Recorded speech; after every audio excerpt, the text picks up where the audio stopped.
Bismillahirrahmanirrahim. Assalamualaikum warahmatullahi wabarakatuh. Alhamdulillah alamin. Wassalatu wassalamu ala asrafil anbiya'i wal mursalin wa ala alihi wa ashabihi rasulillahi ajmain. Asyhadu an la ilaha illallah wa asyhadu anna Muhammadan abduhu wa rasuluh la nabiyya ba'da ma ba'du. Alhamdulillah, puji beserta syukur kita panjatkan kehadiran Allah Subhanahu wa taala yang telah melimpahkan rahmatnya, karunia-Nya untuk kita semua. Sehingga Alhamdulillah di malam hari yang penuh berkah ini, kita bisa kembali berkumpul ya. Atau mungkin yang baru gabung bisa hadir ya di webinar Pekanan Belajar Ta'aruf ya. Jadi kita di Belajar Ta'aruf rutin ya teman-teman ya, bikin webinar kayak gini seminggu sekali atau seminggu 2 kali ya. Jadi Belajar Ta'aruf itu bagi yang baru gabung adalah platform ya pembelajaran pranikah online. Nah, jadi kita mengedukasi sebanyak-banyaknya orang yang masih sendiri untuk mempersiapkan ilmu menuju pernikahan. Kita mengedukasi dalam berbagai wadah ya, ada webinar yang sifatnya gratis, ada kelas yang juga premium sifatnya berbayar, ada e-book, buku ya, ada konseling ya dan sebagainya. Nah, jadi yang teman-teman ikuti hari ini adalah webinar free-nya ya. Nah, tema kita di malam hari ini adalah 7 penyebab salah pilih pasangan ya. Kenapa seseorang bisa salah pilih pasangan, apa aja penyebabnya? Nah, itu kita insya Allah kita coba bahas di malam hari ini ya. Ada yang Banjarmasin, Blitar, Jambi, Masya Allah ya. Jadi kita dari mana-mana ini ya bergabung ya. Nah, sebelumnya perkenalkan nama saya Agus Ari Wibowo, akrab disapa Uda Agus ya. Jadi kalau ada di antara teman-teman yang mau nanya nanti boleh menyapa dengan Uda Agus ya. Uda itu bukan nama ya, Uda itu panggilan untuk laki-laki Minangkabau ya. Karena qadarullah kami dari Minang, ya udah panggilnya Uda aja gitu ya. Nah, aktivitas saya penulis ya, mengembangkan belajar ta'aruf. Alhamdulillah belajar ta'aruf ini udah jalan 7 tahun dari 2017. Kita punya kelas premium ya, namanya kelas Pranikah Belajar Ta'aruf, itu udah berjalan 74 angkatan dengan total alumni lebih dari 27.000. Nah, nanti teman-teman bisa gabung juga ya. Alhamdulillah di 1 tahun terakhir tahun 2023 itu kita mengembangkan Terminal Hati. Itu biro jodoh online sistem ta'aruf ya. Nah, cuman bedanya di biro jodoh kita nggak ada sebar kontak pribadi, nggak ada sebar foto pribadi, dan tidak ada chat pribadi. Semuanya melalui admin yang dampingi, admin yang nemani proses ta'arufnya ya. Nah, ini selain itu kita juga mengembangkan Akademi Pernikahan ini untuk yang sudah menikah. Nah, jadi kalau Anda nanti alumni belajar taruh kita ini banyak banget ya. Dua apa? 27.000 lebih ya, dan yang sudah menikah itu juga cukup banyak ya. Akademi Pernikahan ini kalau saya nggak salah ada 30-an grup WhatsApp ya. Kali aja tuh 200 ya. Berapa tuh 6 ribuan gitu ya. Nah, itu adalah orang-orang yang sudah menikah dari alumni belajar ta'aruf. Di Akademi Pernikahan belajarnya Saya eh, tidak siap. Gampang loh. Tak gampang kan?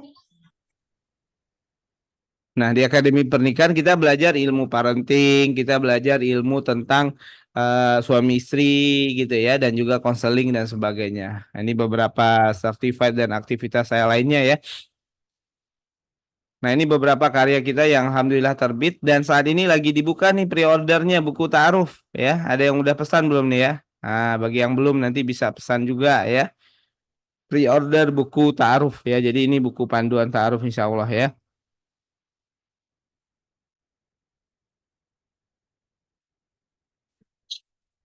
Mulai dari indahnya menikah tanpa pacaran, ini buku pertama kami, terbitnya tahun 2015. Makin sari makin cantik juga 2015. Wonderful Muslimah ini 2017 ya. Jodohmu dekat itu 2016.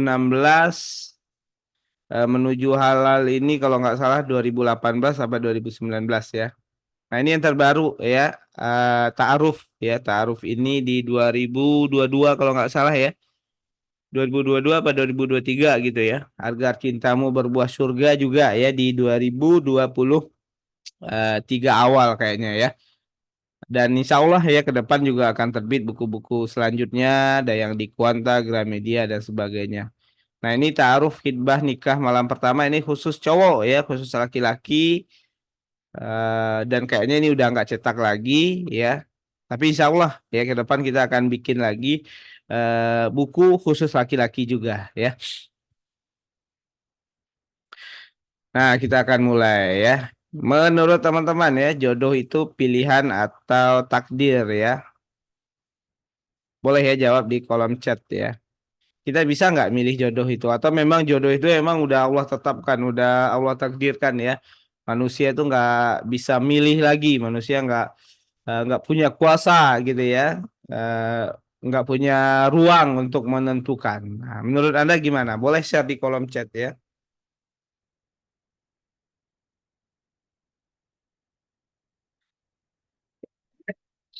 Nah,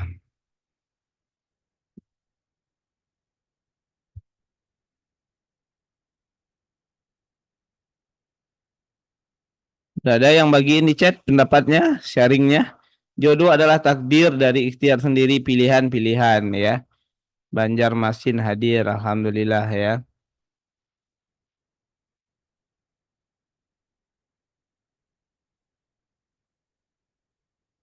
Ya betul ya teman-teman banyak yang jawab ya. Jadi saat belum nikah maka jodoh adalah pilihanmu. Jadi Anda ya yang masih jomblo, yang masih sendiri itu punya pilihan untuk menentukan akan menikah dengan siapa ya. Kalau yang wanita ketika dilamar oleh laki-laki dia punya pilihan.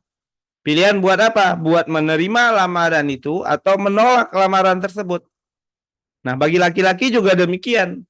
Ya, dia mungkin melihat melihat ada banyak wanita ya, ada si bunga, melati gitu ya. Ada kaktus gitu kan.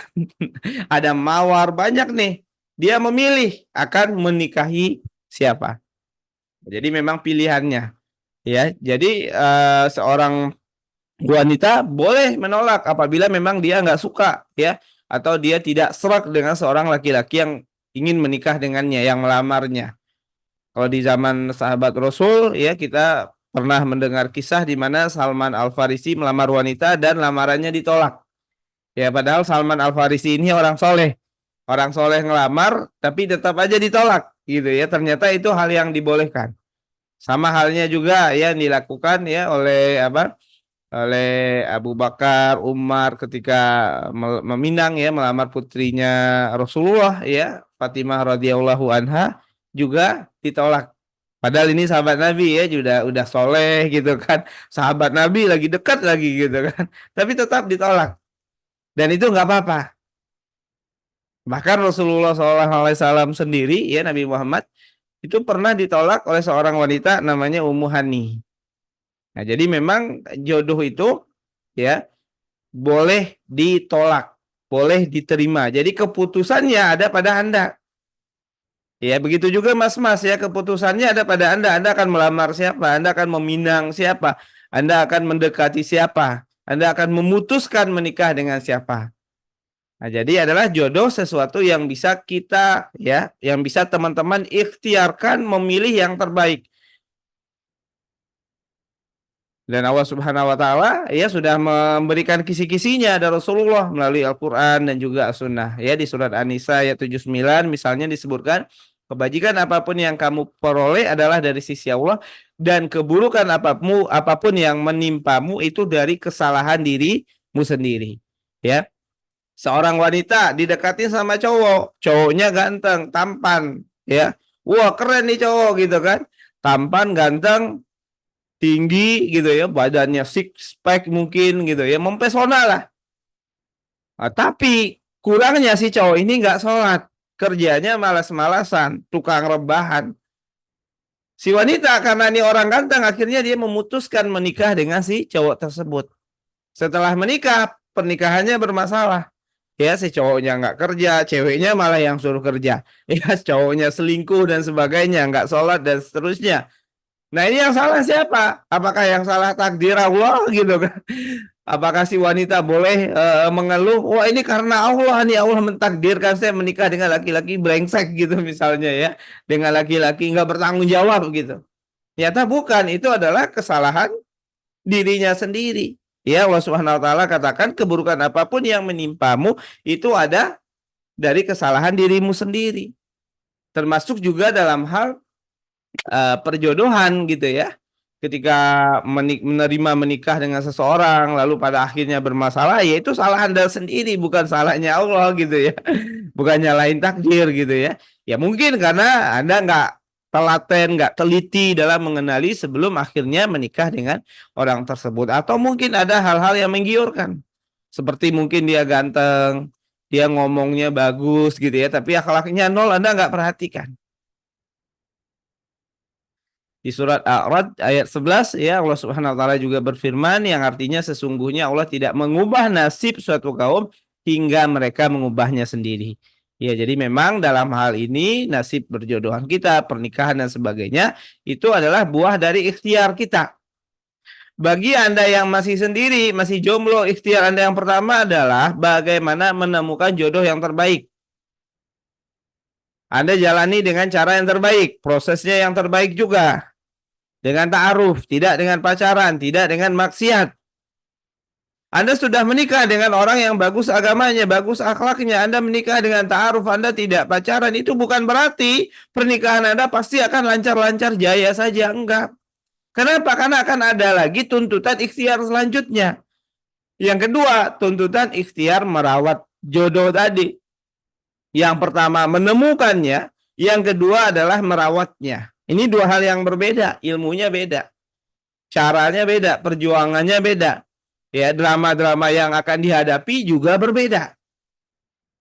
Nah, jadi ini butuh ikhtiar terus nih ya. Butuh apa? Butuh ilmu, butuh usaha gitu ya. Buat para laki-laki ya, Allah Subhanahu wa taala udah memberikan tuntunan ya. Tuntunan dalam memilih Rasulullah ya melalui hadis riwayat Al-Bazzar dan Ibnu Hibban, tuntunan dalam memilih istri.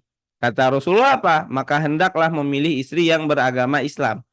Ya, yang pertama apa? Pastikan agamanya Islam, seiman dan berbudi pekerti yang baik. Ya, budi pekerti itu akhlaknya baik. Agar apa? Agar kedua tanganmu atau dirimu selamat. Karena bagi mas-mas nih ya, saya lihat di sini mas-mas cukup banyak juga yang hadir ya. Ketika Anda menikah, maka Anda bertanggung jawab terhadap si wanita tersebut dunia akhirat, terhadap istri Anda. Ya. Ada laki-laki ya, saya sering ketemu, saya mau berdakwah katanya.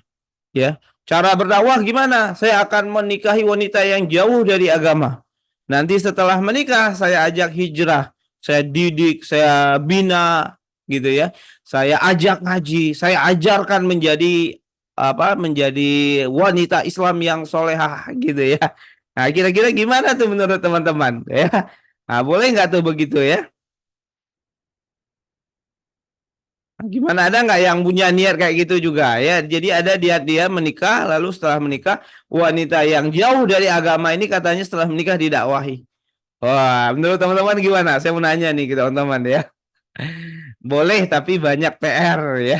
Ya boleh saja gitu ya, tapi banyak PR. Yang lain ada pendapat lain?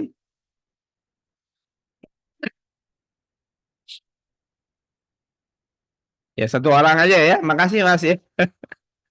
Jadi boleh tapi banyak PR-nya. Ya, tapi kalau kita melihat ke agama, agama pun menyarankan memilih yang sudah baik agamanya, yang sudah baik akhlaknya. Ya, cari orang yang sudah terbina baru dibini. Ya, jangan sampai Anda membininya dulu, ya dibini dulu, nanti setelah dibini Anda pusing sendiri membinanya. Ya, Anda pusing sendiri ngurusin gimana dia biar berhijab. Anda pusing sendiri ngurusin gimana nih dia biar sholatnya full nggak bolong-bolong. Ya, Anda pusing sendiri ngurusin gimana biar dia taat sama Anda, biar patuh dan sebagainya. Akhirnya apa? Akhirnya banyak PR, betul. Ya, nggak semudah itu dikatakan juga dalam Al-Quran memilih yang baik, memperbaiki diri dulu untuk Allah mendatangkan seseorang yang sekufu. Ya, jadi perjuangannya akan berat. Ya, boleh-boleh saja. Itu kan pilihan Anda kalau Anda mau milih demikian ya. Tapi kalau kita melihat teladan-teladan dari sahabat Nabi, dari para ulama, nggak usah lah sahabat kejauhan ya. Ulama sekarang ya. Coba Anda cek deh ya. 10 ulama paling populer di Indonesia, Anda cek istrinya. Ya, Anda cek riwayat pernikahannya. Apakah mereka ulama-ulama ini, ustadz-ustadz ini nyari orang yang belum paham agama untuk dinikahi, atau mereka nyari orang yang wanita-wanita yang memang sudah soleha untuk menjadi istrinya? Kalau sepengetahuan saya ya, sepengamatan saya, ustadz-ustadz ini ya bahkan tingkat selektivitasnya sangat tinggi, selektif dia. Ya meskipun ini ahli berdakwah gitu, nggak semena-mena ketemu orang. Oh ya udahlah sambil didakwahi sambil dinikahi, nyata enggak. Ya ternyata nyari yang terbaik juga agamanya, masya Allah gitu ya. Boleh, tapi lebih baik tidak berproses mengajak, tapi lebih baik belajar sama-sama dan berjuang bersama ya.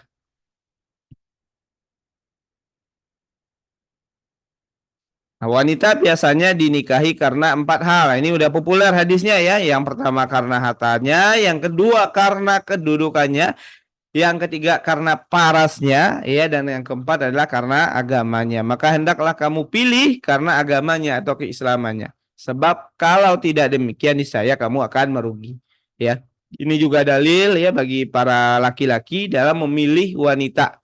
Ya, ya boleh saja Anda terpesona dengan hartanya, dia mapan karena kedudukannya atau keturunannya, ya keturunan bangsawan gitu ya. Karena parasnya, kecantikannya, boleh nggak ada masalah.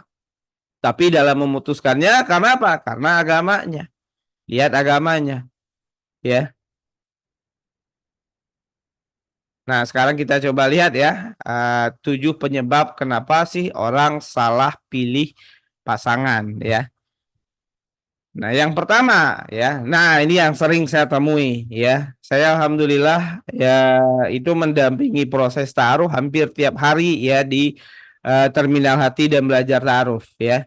Bahkan saat ini saja ada sekitar 16 grup ta'aruf ya. 16 atau 17 ya, kayaknya 16-an ya. 16 grup ta'aruf yang aktif berjalan kami dampingi. Nah, dari pengalaman-pengalaman itu ya, saya melihat ya ada orang-orang yang berta'aruf itu dia sudah memiliki kriteria yang jelas. Jadi dia sudah punya acuan, dia sudah punya indikator jodoh seperti apa yang dia inginkan, pasangan seperti apa yang dia butuhkan. Ya. Tapi juga ada kita menemukan ya orang-orang yang bertaruh gitu ya. Ini belum jelas nih, belum clear di masalah kriterianya. Jadi nggak tahu, masih bingung. Sehingga dampaknya apa? Bingung juga dalam memilih.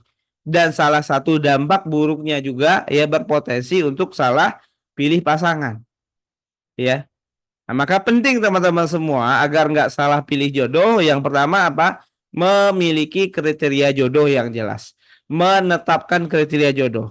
Ya, Anda mau pasangan hidup yang seperti apa? Tentu berdasarkan agamanya apa saja. Ya, tentu disesuaikan dengan Anda ya. Anda kalau hafalan misalnya baru juz 30, Anda bikin kriteria nyari yang hafiz atau hafizah 30 juz. Ah, itu mungkin agak sulit. Ya, disesuaikan aja tapi ada jelas kriterianya, ya. Kriteria agama, kriteria akhlak, kriteria value hidup, ya. Kriteria visi misi hidup. Anda mungkin pernah dengar ya orang menikah lalu setelah menikah pisah, cerai karena apa? Karena cara pandangnya beda. Karena persepsinya beda.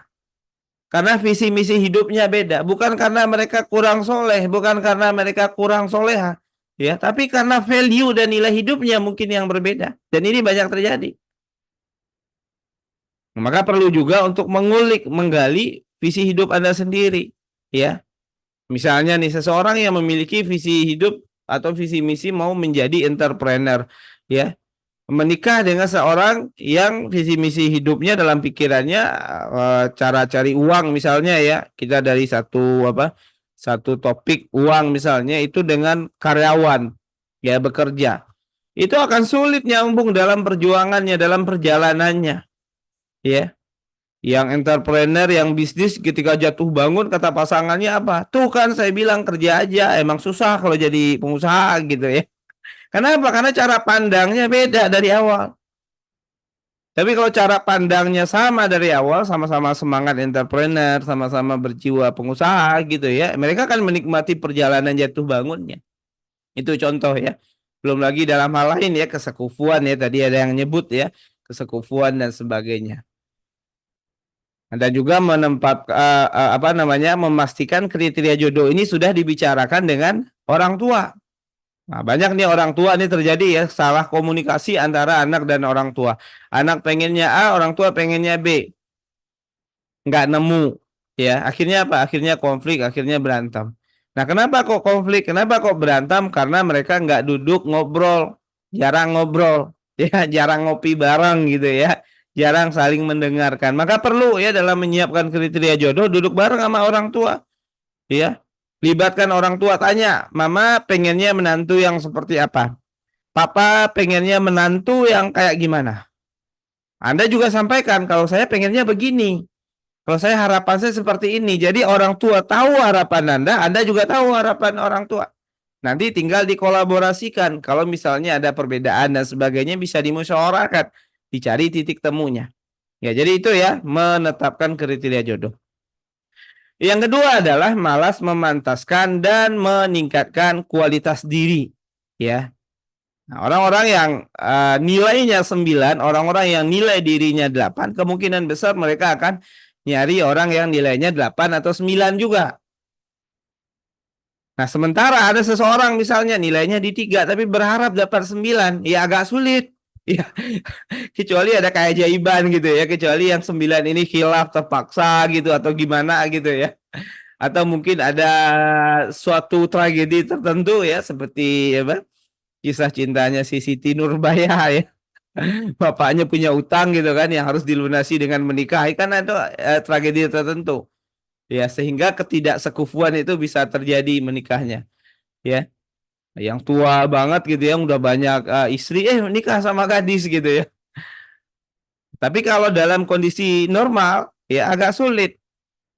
Nah, jadi terkadang ya salah pilih pasangan, mendapat pasangan yang salah ya bisa jadi karena di masa kesendiriannya, di saat masih sendiri malas untuk belajar, malas untuk memantaskan dan meningkatkan kualitas diri. Ya, malas dalam meningkatkan nilai diri. Sehingga akhirnya ketemunya yang kayak gitu-gitu juga, ya. Malas sholat, ya. Malas puasa gitu. Ya jauh dari agama, bangun pagi jam 9, jam 8 misalnya, ya. Dan berharap orang yang soleh atau soleha ya sulit, berat. Karena yang soleh dan soleha tentu akan nyari yang soleh dan soleha juga. Nah, maka coba ya ikhtiar tingkatkan ya paling minimal nih yang basic ya sebagai umat muslim ya. Sholat 5 waktu itu kan basic tuh. Puasa di bulan Ramadan ya, menutup aurat bagi yang wanita itu yang basic. Ya paling minimal kecapai dulu nih yang basicnya. Ya termasuk juga pemahaman basic ya. Paham tentang apa fikih ibadah, ya fikih muamalah, mana yang riba, mana yang ini, paham itu kan hal mendasar ya. Dan memang dibutuhkan ya di dalam kehidupan kita.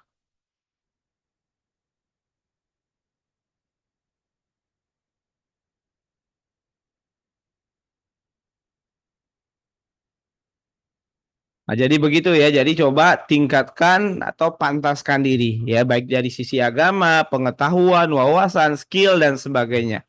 Agar apa? Agar ketika nilai dirinya meningkat, mudah-mudahan itu sebagai ikhtiar juga mendapatkan pasangan yang terbaik ya. Karena orang yang mau menerima apa adanya itu kayaknya sulit atau enggak ada lah. Setiap orang itu pasti punya alasan ya, ketika seorang laki-laki pilih istri pasti dia punya alasan. Ya, oh orangnya soleh, oh orangnya baik, oh orangnya apa kayaknya keibuan dan sebagainya, itu kan alasan-alasan. Begitu juga sebaliknya. Ya di sini kan mbak-mbak mayoritas nih ya. Kan nggak mungkin juga mbak-mbak di sini mau aja gitu ditawarin, mau nggak nikah sama orang ini tanpa tahu siapa orangnya, tanpa ngelihat wajahnya, tiba-tiba mau aja gitu diakad nikah nih. Buat apa langsung nikah? Saya rasa nggak ada yang mau. Pasti mau tahu dulu orang ini punya apa, orang ini siapa. Saya punya alasan yang kuat nggak untuk menikahinya?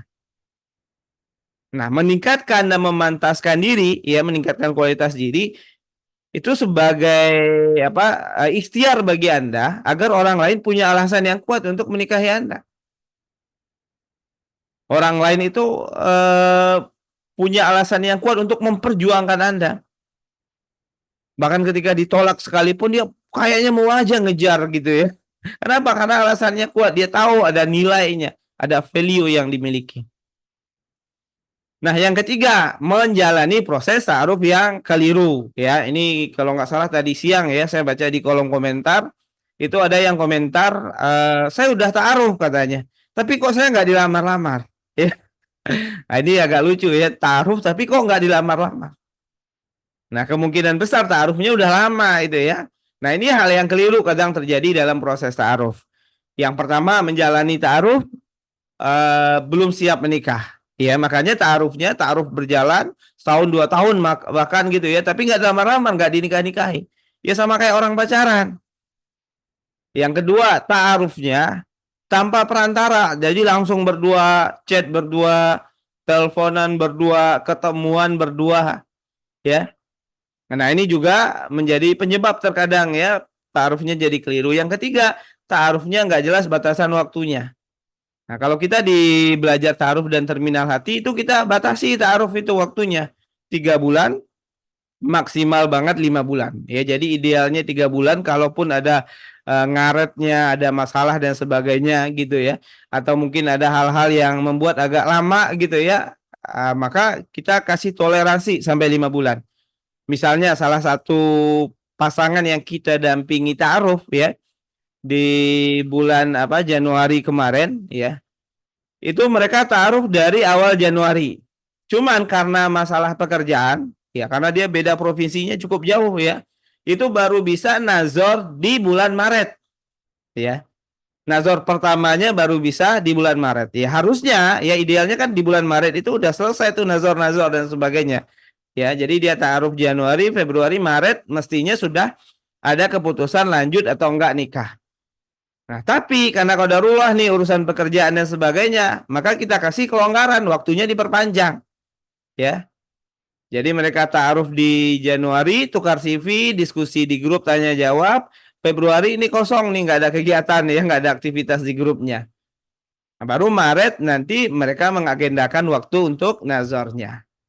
Ya, itu kalau kondisi-kondisi kayak gitu kita kasih perpanjangan waktu, tapi juga nggak terlalu panjang, paling jadi 5 bulan, ya nggak nyampe jadi setahun 2 tahun juga. Nah, kalau nggak ada kejelasan juga, ya setelah 3 bulan atau 5 bulan, maka ta'arufnya diakhiri. Ya, nah itu yang pertama ya tentang ta'aruf. Dan yang kedua tentang ta'aruf itu, banyak teman-teman orang dalam menjalani proses ta'aruf itu hanya ngelihat data-data saja, tapi tidak melakukan validasi terhadap data yang dia ketahui. Ya, dia chat, dia tanya jawab di DM Instagram, dia mungkin tanya jawab di WhatsApp, dia tukar CV, dia hanya melihat data saja. Dan semua data yang diberikan, baik itu jawaban pertanyaan atau CV, itu belum tentu sesungguhnya benar. Ya, kita bukan suudzon sama seseorang, tapi kita waspada. Ya, memang orang di apa namanya, orang di dunia ini kan beragam nih. Ada yang kejujurannya 100% penuh ya. Ada yang kejujurannya agak agak cedera ya, misalnya jujurannya cuma 70% ada tuh. Ya. Jadi dari 100% isi CV-nya yang jujur hanya 70% ya, 30%-nya mengada-ada. Dari 70% apa 100% hasil diskusi tanya jawab, yang jujur hanya 70% gitu misalnya. 30%-nya bohong, ada yang kayak gitu. Maka perlu namanya melakukan validasi. Nah, kadang banyak saya menemukan ya orang jalani proses ta'aruf cuman tukar CV, cuman ketemu sekali, cuman tahu data aja udah percaya aja. Dan berharap ada keajaiban. Dan berharap kalau Anda sudah ta'aruf itu pasti dijamin gitu kan sama Allah gitu ya. Enggak gitu juga konsepnya teman-teman ya. Anda jalani proses ta'aruf, Anda pakai istilah ta'aruf, itu bukan berarti jalan Anda akan mulus, lancar, Anda pasti ketemu orang yang baik, belum tentu. Ya, orang-orang modus itu banyak ya yang gabung apa namanya yang gabung biro jodoh ya.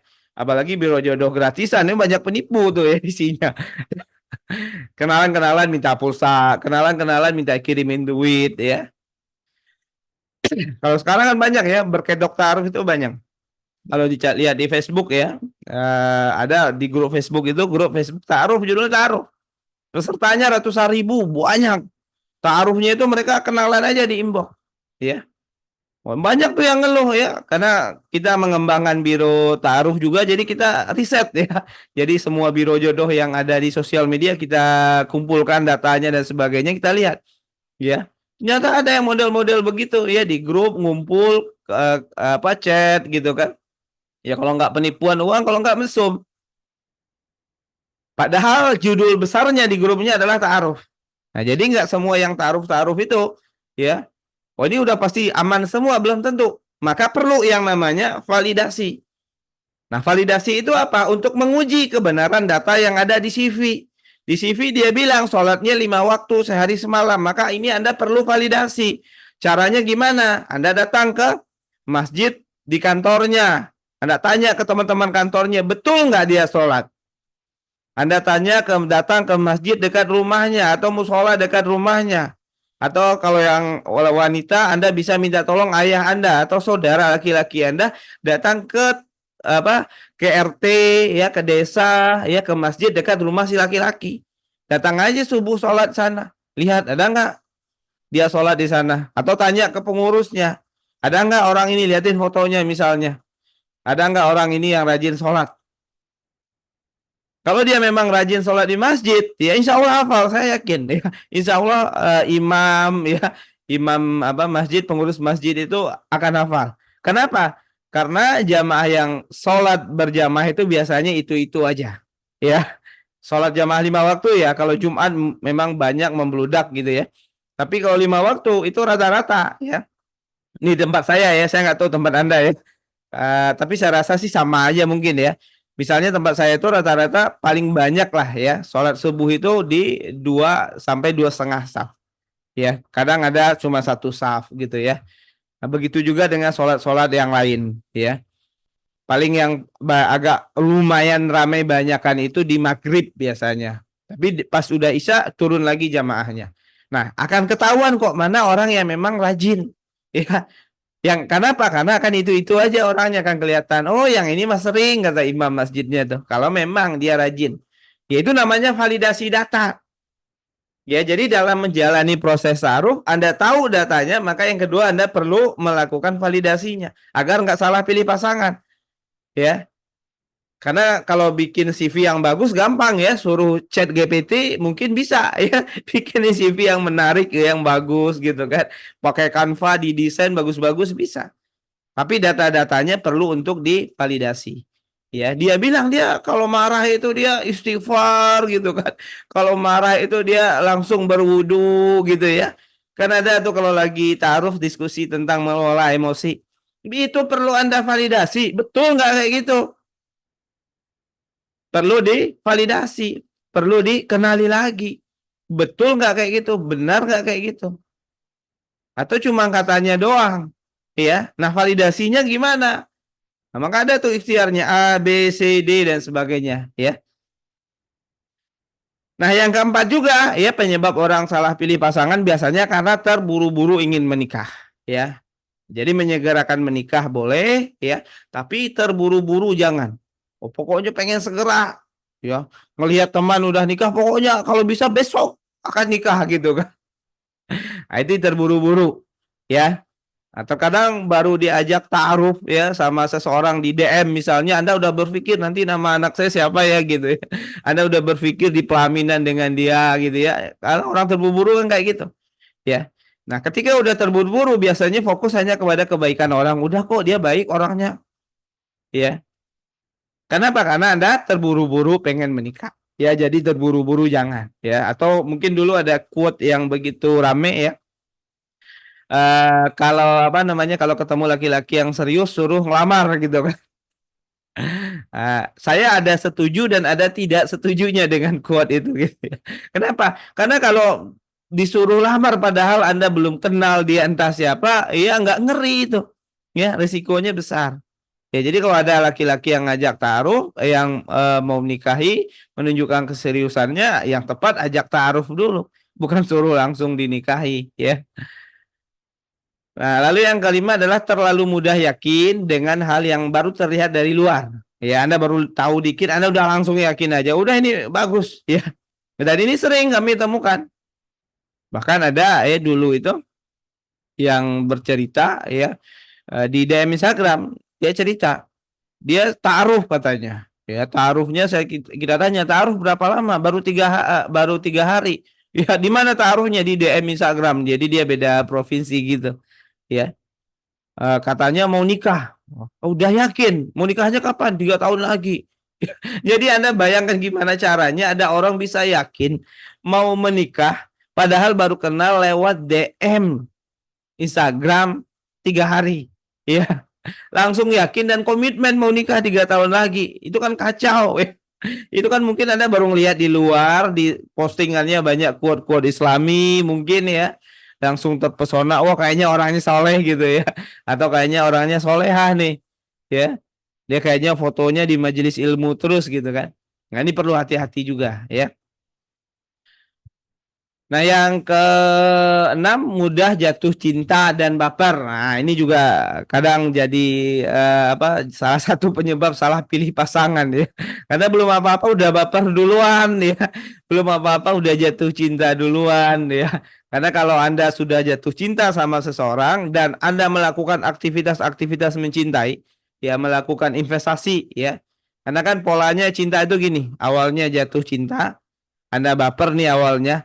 Nah, baper dan jatuh cinta ini memicu ya, mendorong seseorang untuk melakukan aktivitas namanya investasi, melakukan sesuatu, ngasih perhatian. Ya, ngasih perhatian bisa dalam bentuk nungguin story-nya. Pokoknya kalau dia update story, saya pastikan saya lihat story-nya. Nungguin statusnya, stalking, ya. Atau yang lebih interaktifnya mungkin nanyain kabar, ngasih hadiah, ngasih kado, ngasih perhatian, muji-muji gitu ya. Pokoknya semuanya tentang dia baik gitu ya dan seterusnya. Menjaga perasaannya, hati-hati banget kalau milih kata. Nah, itu mudah jatuh cinta atau baper ini terkadang ya, dia membuat Membuat seseorang bisa jadi salah pilih pasangan. Karena kalau Anda udah jatuh cinta, Anda udah cinta, lalu Anda udah sampai di level bucin ya atau ngarep akut gitu ya. Jadi sangat-sangat berharap sama seseorangnya, itu logika kadang nggak jalan. Akal sehat nggak jalan. Semua tentang dirinya baik semua. Ya, semua tentang dirinya bagus semua. Anda akan sulit, akan susah untuk dinasehati orang lain. Ya. Nah, jadi menasehati yang paling sulit itu yang menasehati orang yang sedang jatuh cinta, ya. Jadi kalau ketemu orang jatuh cinta lagi bucin-bucinnya, ya doain aja gitu kan. Baru nanti kesandung ada masalah, dikhianati, diselingkuhi, baru sadar tuh biasanya, ya. Tapi kalau lagi bucin-bucinnya itu pokoknya yang benar dia aja, yang lain salah. Nah, itu yang berbahaya. Kenapa? Karena sangat-sangat berpotensi membuat salah pilih pasangan, ya. Nah, yang ketujuh, menyerah dalam proses ikhtiar ya. Jadi nggak mau usaha lagi. Udah nyerah aja udah. Siapa aja yang mau lah pokoknya gitu ya. Nah, syukurlah siapa yang mau. Nggak apa-apa dia nggak sholat. Mudah-mudahan nanti bisa sholat. Nah, itu menyerah dalam proses ikhtiar ya. Jadi itu ya 7 ya. Silakan bagi teman-teman yang mau nanya ya. Dunia terasa milik kedua. Nomor 5, benar sekali udah. Terkadang fokus kalau ngecek sholat si wanita gimana udah. Sama ya, bisa ke orang-orang terdekatnya, ke teman kantornya, teman kerjanya gitu ya. Ada yang nonton film ini enggak? Film apa tuh ya? Kalau nggak salah tuh Sabtu bersama Bapak. Nah, itu dia tertarik sama si wanita karena setiap waktu sholat dia ngelihat sepatunya si wanita ada di musola gitu ya. Nah, itu salah satu cara ya. Oh, dia sholat nih ada sepatunya di musola gitu kan.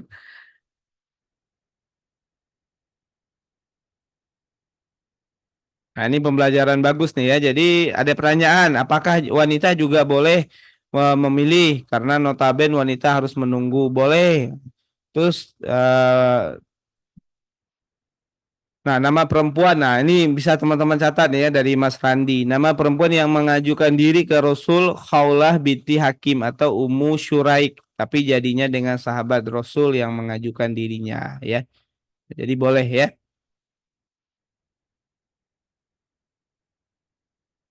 Kadang hafizoh juga akhlaknya nggak baik juga.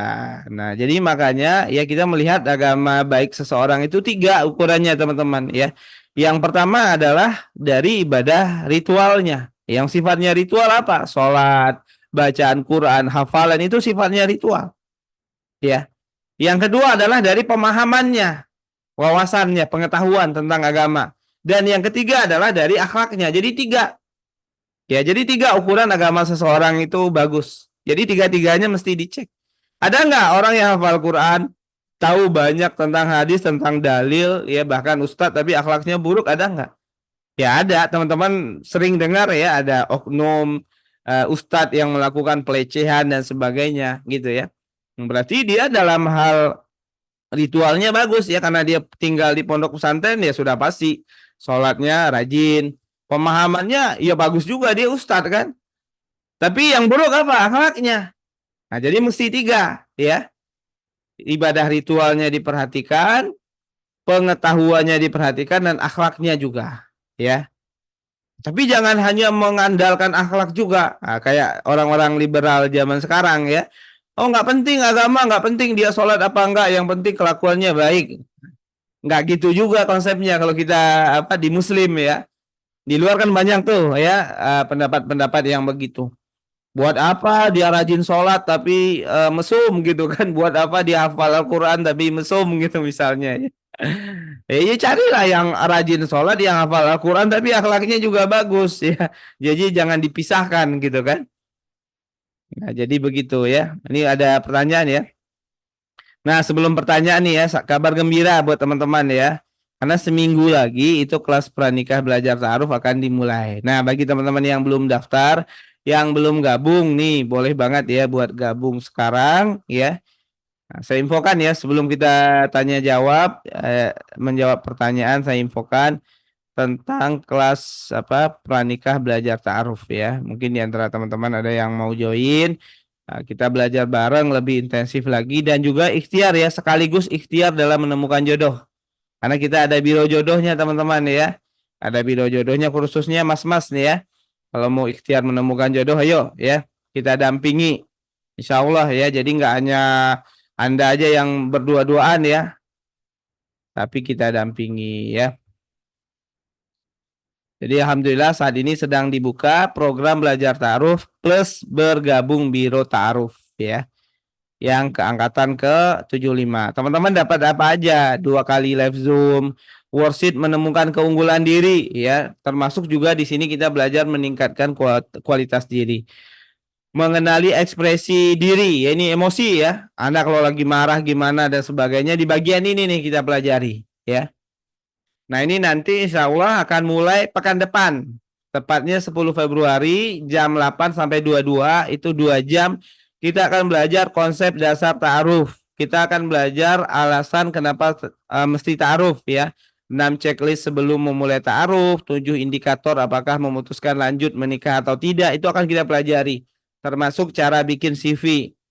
Lalu hari kedua, ya sesi kedua tanggal 11 3 jam. Nah, 3 jam 8 sampai 11 kita belajar tentang nazar, 24 topik penting untuk didiskusikan dalam proses ta'aruf, dalam proses nazar, istikharah dan syarat perjanjian pranikah, ya. Nah, termasuk kita belajar mengenali aslinya orang itu kayak gimana sih di sini nih bagian ini nih. Makanya ini lama 3 jam. Nah, lalu ditambah lagi dengan pendampingan. Anda bisa konsultasi, nanya di WhatsApp, ya, feedback worksheet yang dikerjakan, CV dan sebagainya, ya.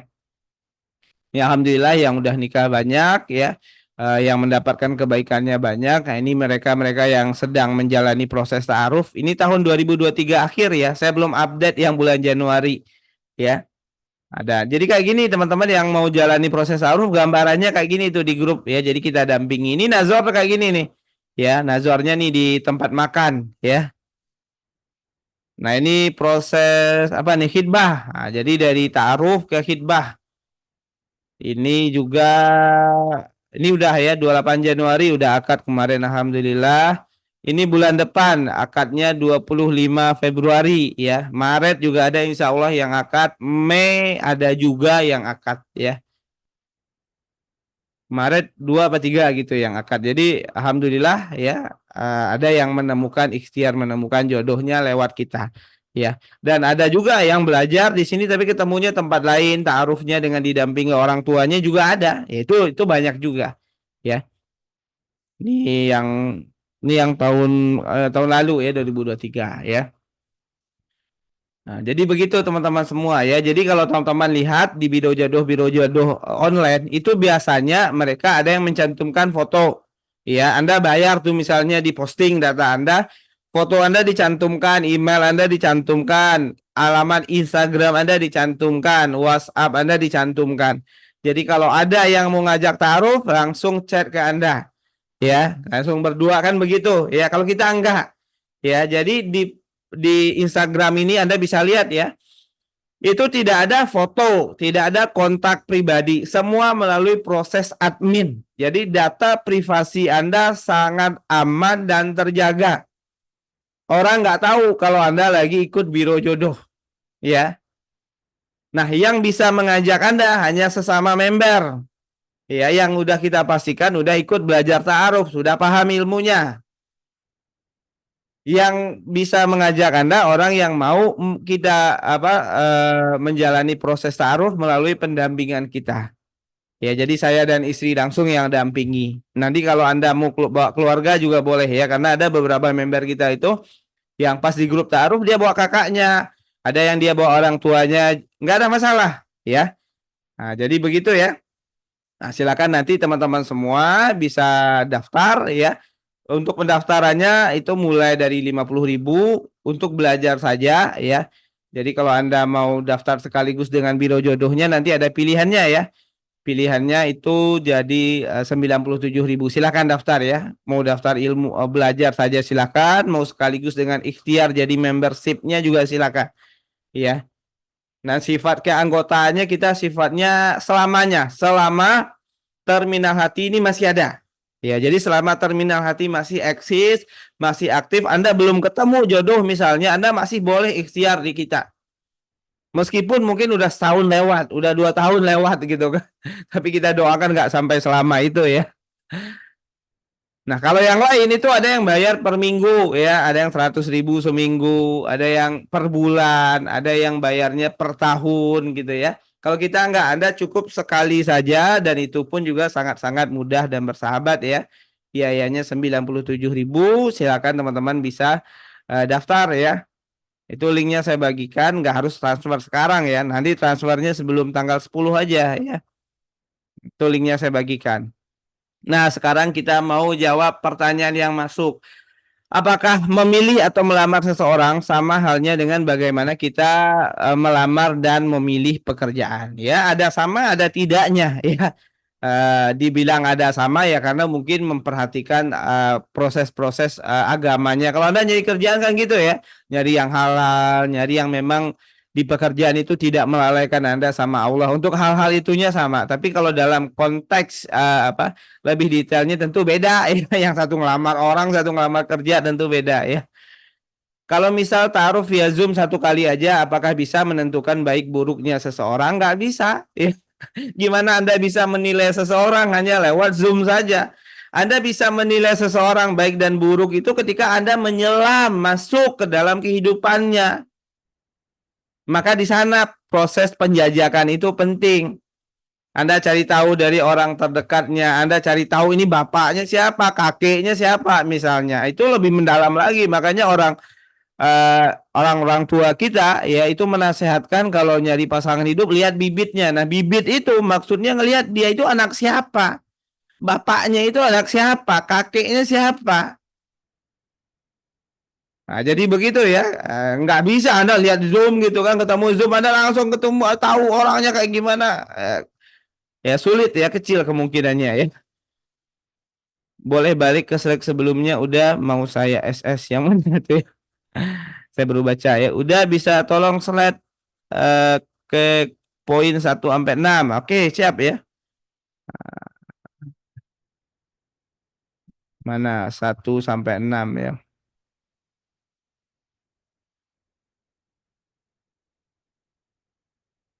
Eh,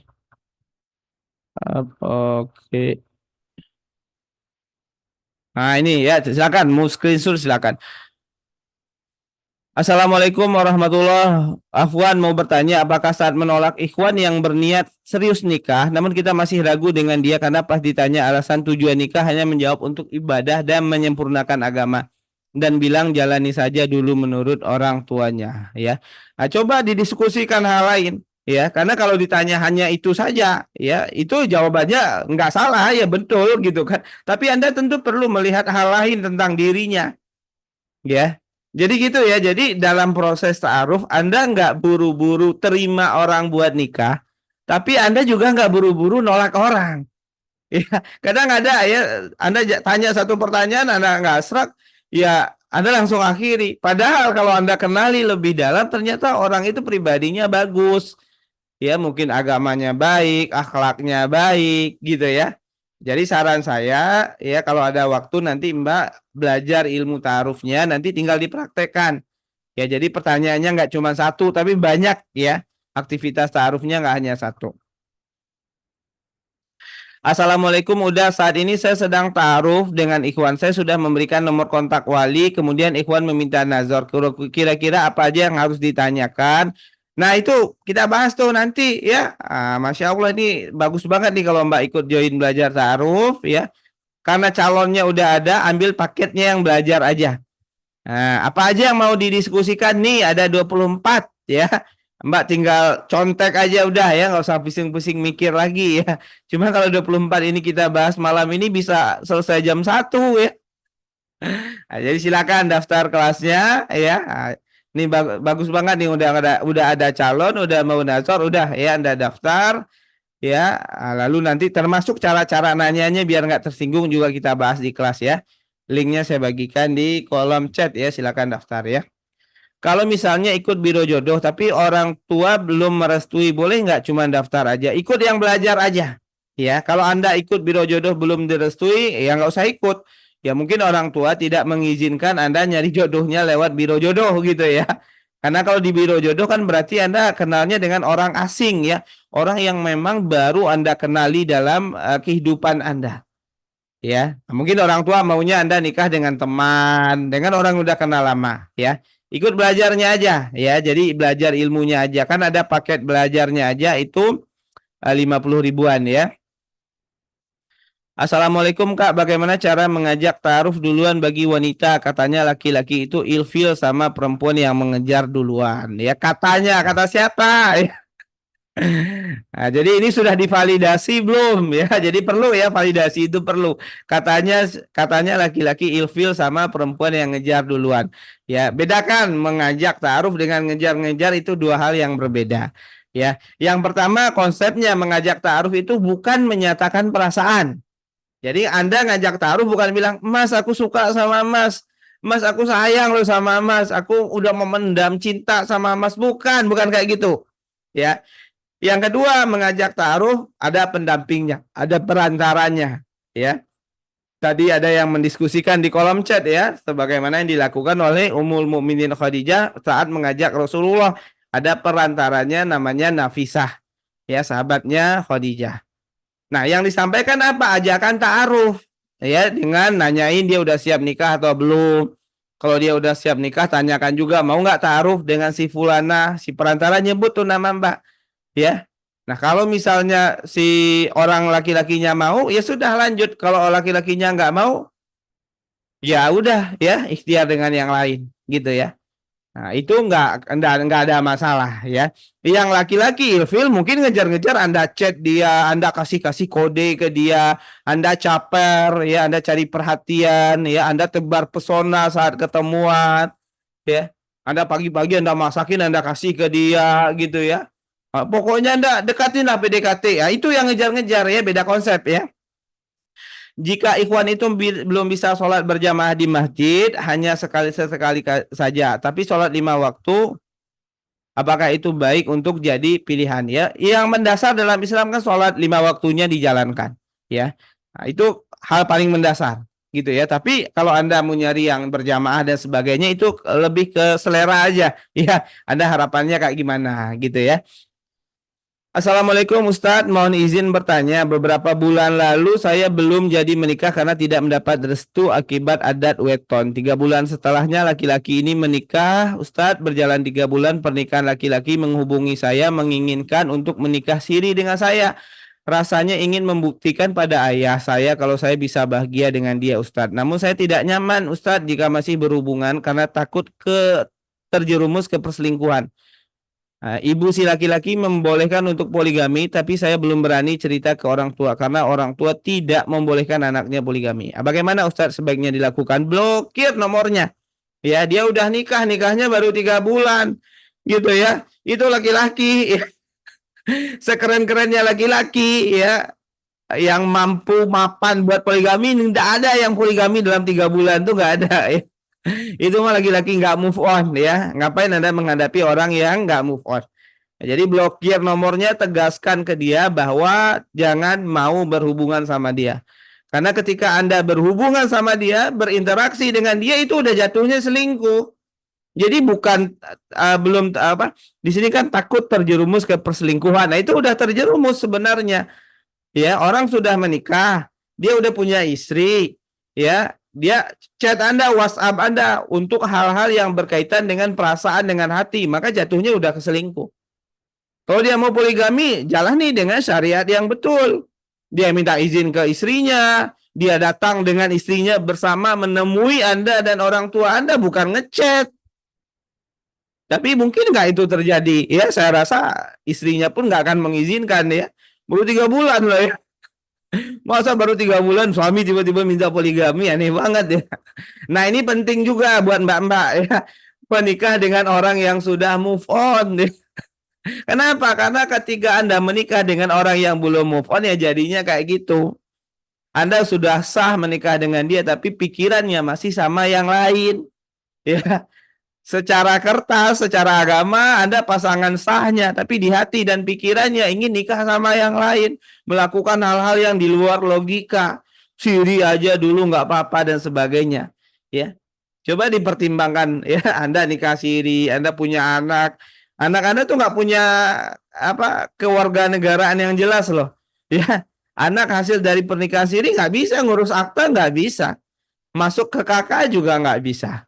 Ya, nah, jadi pikirannya coba ya direnungkan, dipertimbangkan ya. Mudah-mudahan saran saya cocok ya. Blokir nomornya udah ya, jauhi. Kalau dia mau poligami dengan syar'i, ya dia akan datang dengan istrinya. Artinya dia ngomong dulu sama istrinya. Ya istrinya udah oke, barulah poligami gitu kan. Tapi kan kayaknya kecil gitu ya kemungkinan hal itu terjadi gitu ya.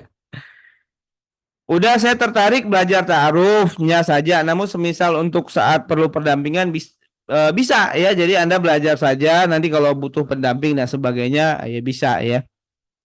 Bagaimana jika pemahaman agamanya berbeda? Apakah istri wajib ikut pemahaman agama suami nantinya? Ya, kalau Anda masih calon ya, kalau Anda mau ikut silakan.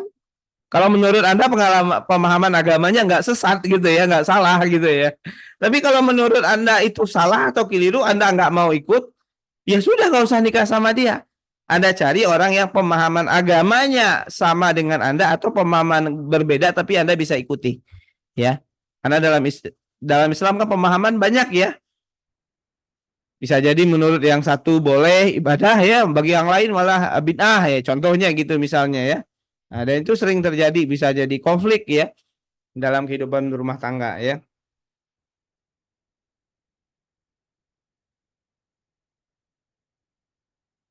Assalamualaikum Ustaz. Waalaikumsalam. Bagaimana cara menyelidiki calon sedangkan beliau jauh ya, beda provinsi, karena takut kalau hanya menanyakan ke ortu lewat telepon ada bohongnya. Ya datang ke provinsinya ya.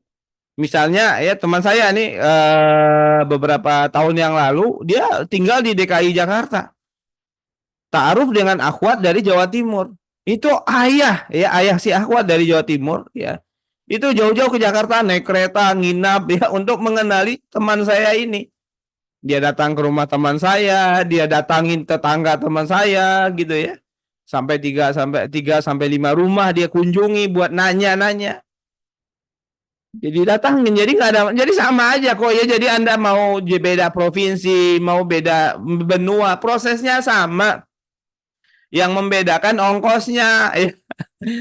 Nah, kalau Anda beda provinsi ya mungkin perlu ya dari tim detektif Anda mengirim apa orang yang mungkin butuh biaya dan sebagainya gitu ya.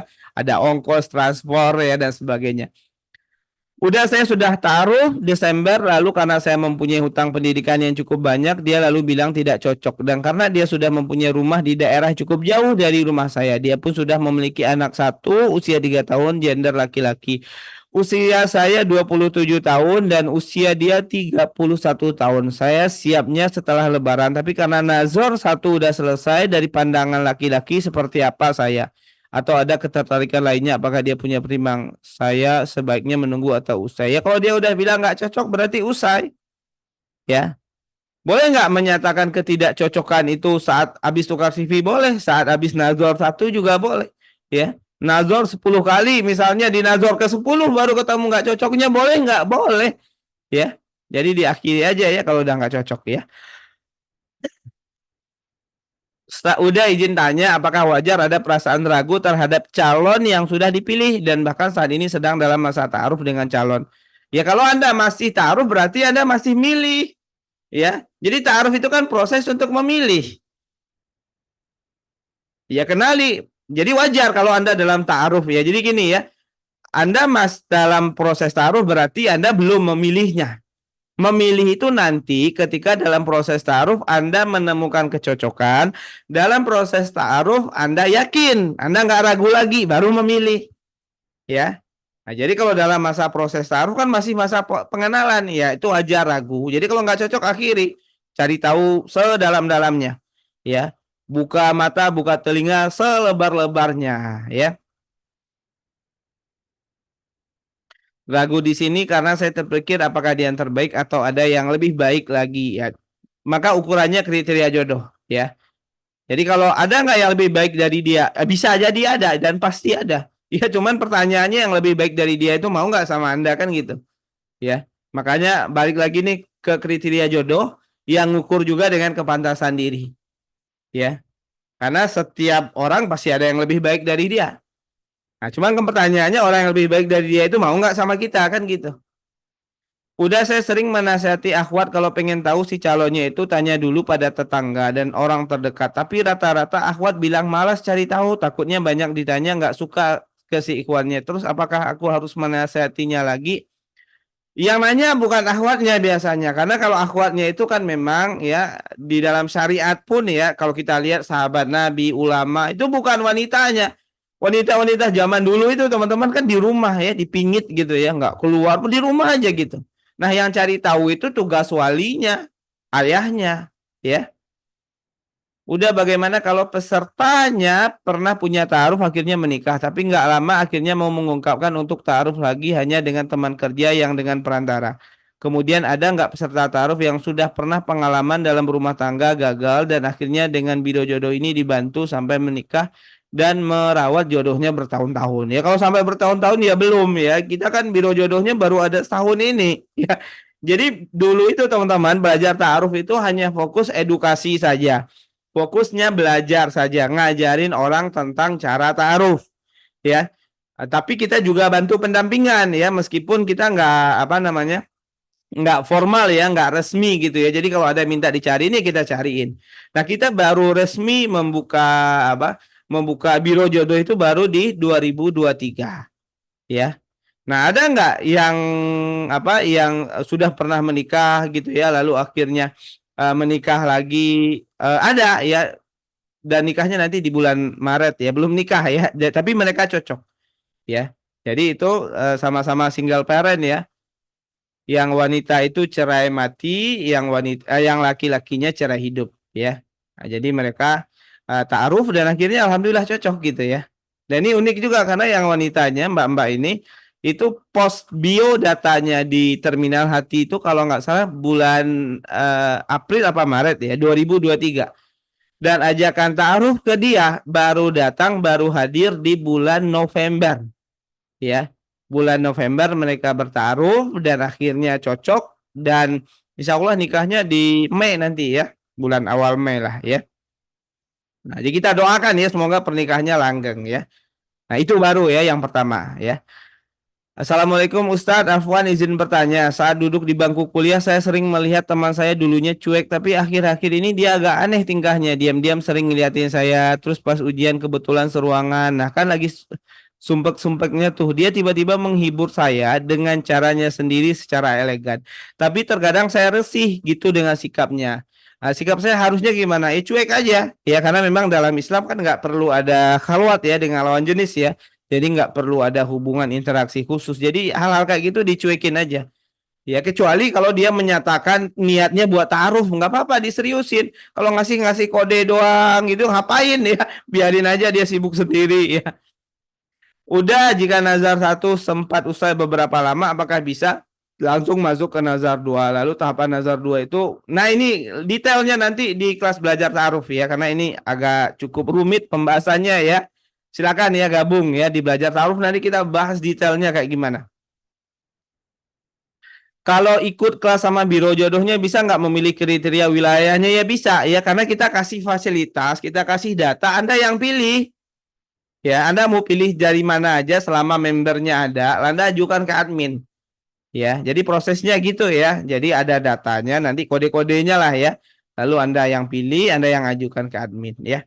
Silakan ya yang mau daftar kelas belajar taruh silakan, linknya ada di kolom chat ya.